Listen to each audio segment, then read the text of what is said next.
তপ্ত রোদে আকাশ থেকে যেন ঝরছে আগুনের ফুলকি, মাথার উপর গনগনে সূর্য আর চারদিকে ভ্যাপসা গরমের দাপট। পিরোজপুরের জিয়ানগর উপজেলার শান্ত জনপদ এখন যেন উত্তপ্ত কড়াই।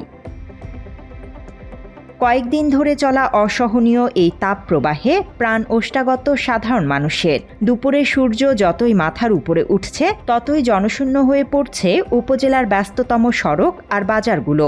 একসময়ের কোলাহলমুখর পথে এখন কেবলই খাঁ খাঁ মরুভূমির নিস্তব্ধতা।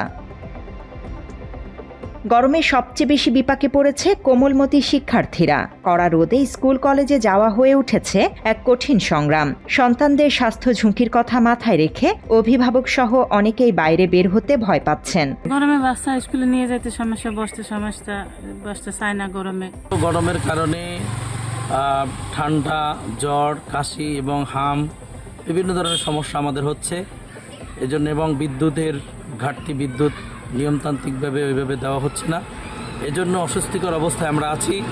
এজন্য আমরা সরকারের কাছে দাবি করব যে বিদ্যুৎ সরবরাহ আমাদের যেন ভালো দেয়। গেছিলাম হাসপাতালে, কথা কইতে গলা কাটতে মুখে ব্যথা হয়, কারণ আমার বেশি রোগ লাগলে বেশি অশান্তি লাগে, অনেক অশান্তি লাগে, বেশি অশান্তি লাগে। তবে পেটের তাগিদে যাদের বাইরে বেরোতেই হয় সেই শ্রমজীবী মানুষের ভোগান্তি সীমা ছাড়িয়েছে।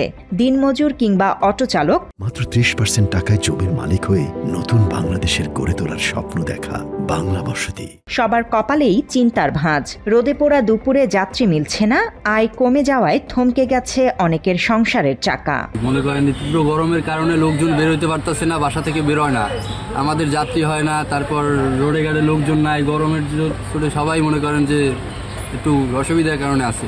তীব্র গরমে কেবল অস্বস্তি নয়, বাড়ছে বড় ধরনের স্বাস্থ্য ঝুঁকিও। হিট স্ট্রোক আর পানি শূন্যতা থেকে বাঁচতে সতর্ক থাকবার পরামর্শ দিচ্ছেন চিকিৎসকরা।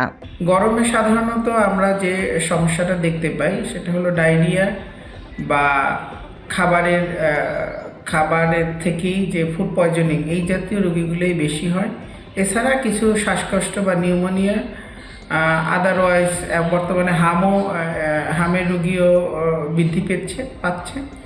তো গরমের সময় যে জিনিসটা আমাদের করণীয় সেটা হলো যে আমাদের বিশুদ্ধ পানি পান করতে হবে, পর্যাপ্ত পানি পান করতে হবে।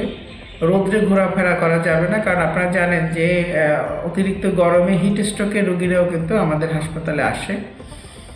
আর বাচ্চাদের ক্ষেত্রেও তাদের খেয়াল রাখতে হবে, তারা যেন বিশেষ করে আরও একটা খাবার যেটা আমাদের রাস্তাঘাটে বা ফুটপথের খাবার যেগুলো আমরা বলি, স্ট্রিট ফুড যেগুলো মূলত বলি, এই ধরনের খাবারগুলো আমাদেরকে অ্যাভয়েড করতে হবে। News desk, Bangla addition.